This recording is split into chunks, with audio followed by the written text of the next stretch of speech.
Today, we're re-exploring one of history's most dangerous cover-ups.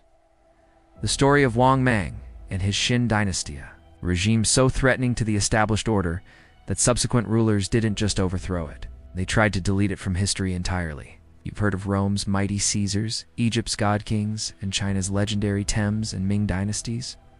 But I guarantee most of you have never heard of Wang Mang, despite the fact that he implemented social reforms that wouldn't be seen again for nearly 2 millennia. There's a reason for that silence, and, by the end of this video, you'll understand exactly why some truths are considered too dangerous to remember. To understand why the Xin Dynasty was so revolutionary and so threatening, we need to set the stage.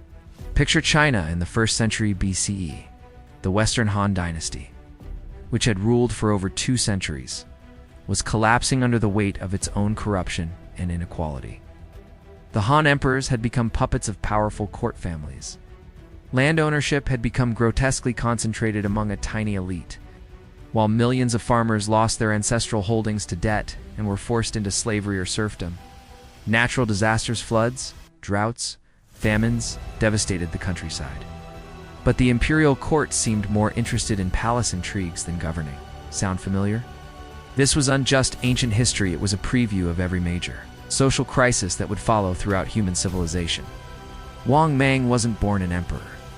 He came from a powerful aristocratic family, the Wangs, who had married into the Han imperial clan.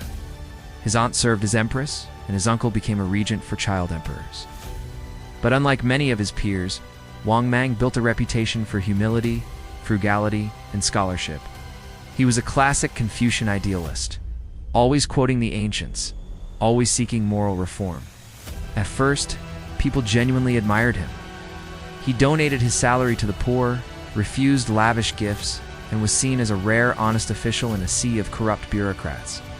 But there was something more, a strategic mind and an ambition that ran deeper than anyone realized. By 08 CE, Wang Mang had maneuvered himself into the position of regent for the child emperor. He could have ruled from the shadows indefinitely, maintaining the fiction of Han legitimacy while wielding real power. Instead, he did something that shocked the ancient world. He announced that the mandate of heaven had passed from the corrupt Han dynasty to a new dynasty, the Xin, meaning new. Wang Mang's coronation speech wasn't filled with the usual promises of military conquest or imperial glory. Instead, he announced a series of reforms so radical that they would have been considered revolutionary even by 20th century standards. First, Wang Mang declared that all land belonged to the state, what he called Wang Tian, or King's Fields. Private ownership of land was abolished. All land would be redistributed to ensure that every family had enough to survive.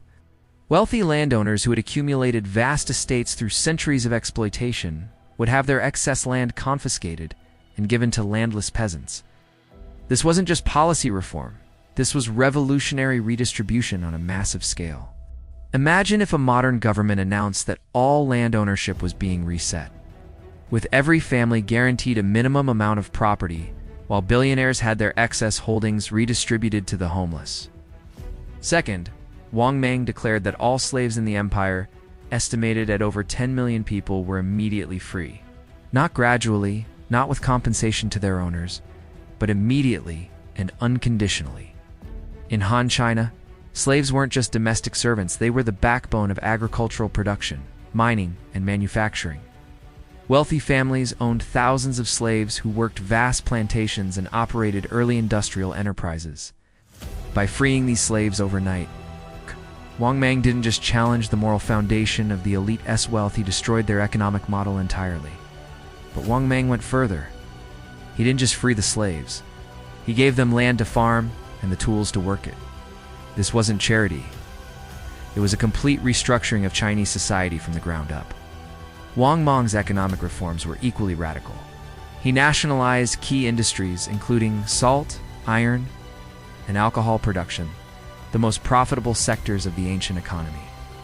He established price controls on essential goods to fight inflation and prevent merchants from exploiting the poor. Most remarkably, he established what was essentially the world's first comprehensive welfare system. Government granaries were opened during famines. State loans were provided to farmers at low interest rates, breaking the monopoly of wealthy moneylenders. The Five Equalizations Office was established in major cities to regulate prices and ensure fair distribution of goods. He even attempted to issue the world's first true paper currency, nearly 1,000 years before paper money would become common in China, and nearly 2,000 years before it would dominate the global economy. What makes Wang Mang so fascinating and so dangerous to the elites that his revolution was unframed as something new, but as a return to ancient virtue? He claimed to be restoring the golden age of the legendary Zhou dynasty, when land was shared, slaves were few, and rulers governed for the common people. This brilliant rhetorical strategy allowed him to present radical change as conservative restoration. He was unto revolutionary. He was simply returning to the true way that had been corrupted by centuries of greed. Wang Meng's reforms were explicitly ideological. He didn't just change laws, he challenged the fundamental assumptions that justified inequality.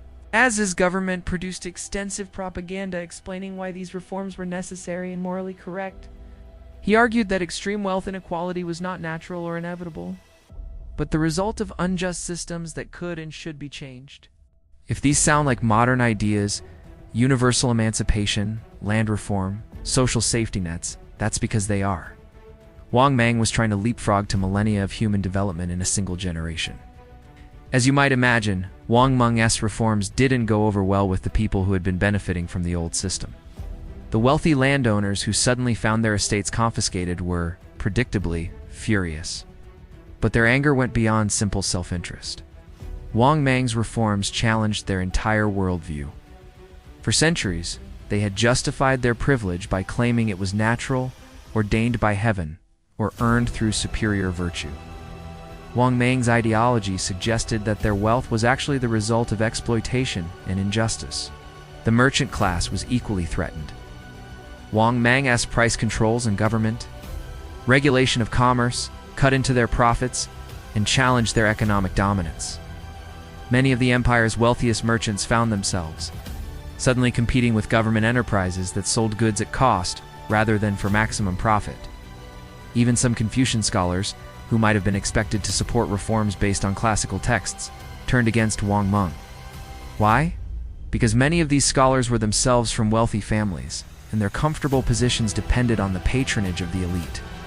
The elite began organizing resistance almost immediately. They spread rumors that Wang Mang was a usurper who had stolen the throne illegitimately.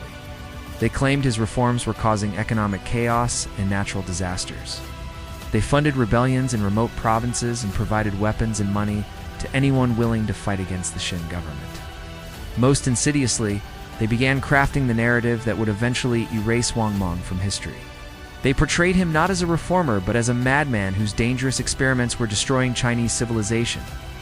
Implementing such radical changes across an empire of 60 million people was an enormous challenge, even under the best circumstances.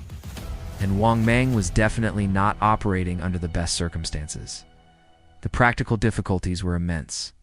Surveying and redistributing land across the vast Chinese empire required a massive bureaucracy that simply didn't exist. Local officials, many of whom came from wealthy families themselves, often sabotaged the reforms or implemented them in ways that benefited their friends and relatives. His currency reforms proved particularly problematic.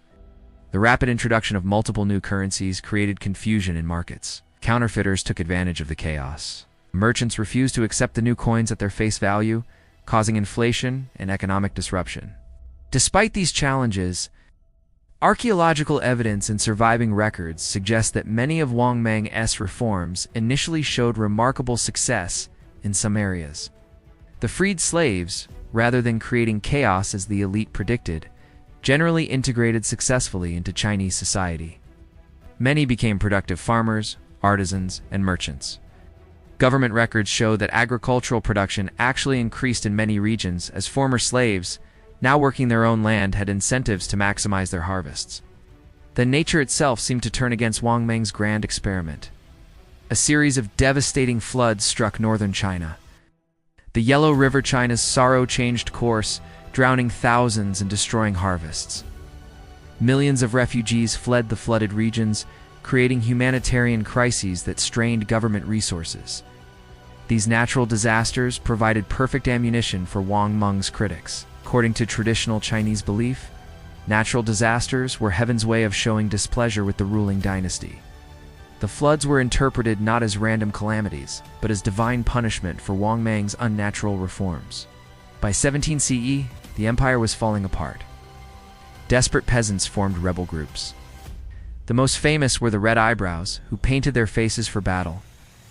Other rebel groups formed around descendants of the Han imperial family, who promised a return to the old order.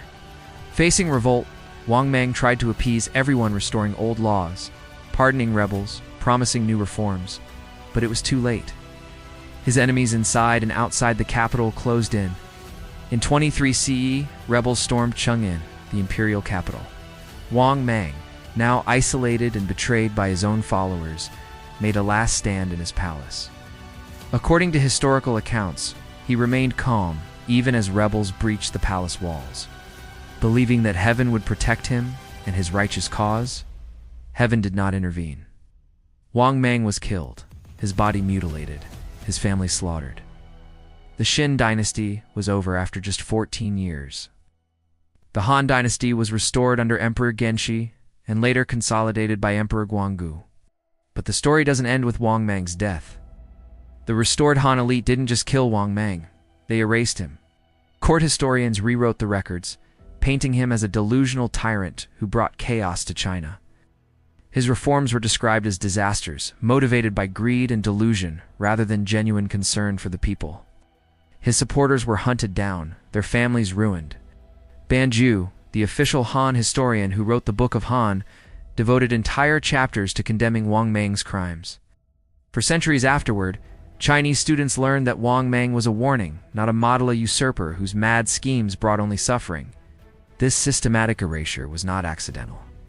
It was a deliberate strategy to ensure that future generations would never again be inspired by Wang Mang's dangerous ideas. The message was clear: challenge the system, and your memory will be destroyed.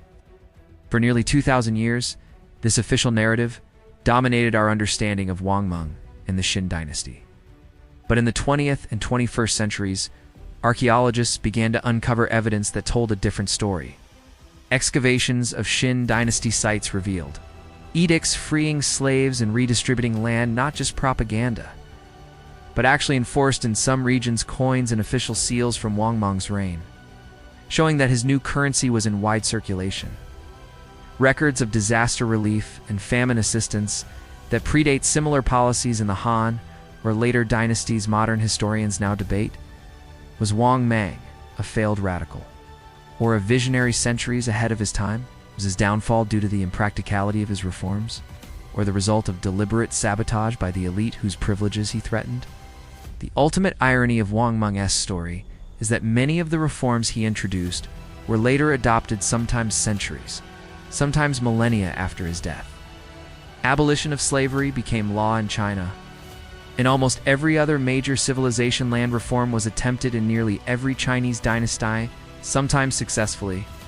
Sometimes not. Welfare policies and disaster relief are now expected duties of government. Paper currency is a cornerstone of the modern global economy. State regulation of key industries and price controls have been implemented by governments worldwide. The ideas that made Wang Mang too dangerous to remember eventually became standard practice. His vision of a more equitable society, while perhaps implemented too rapidly and radically for his time, contained the seeds of concepts we now take for granted. Wang Mang's story reveals something profound about history itself.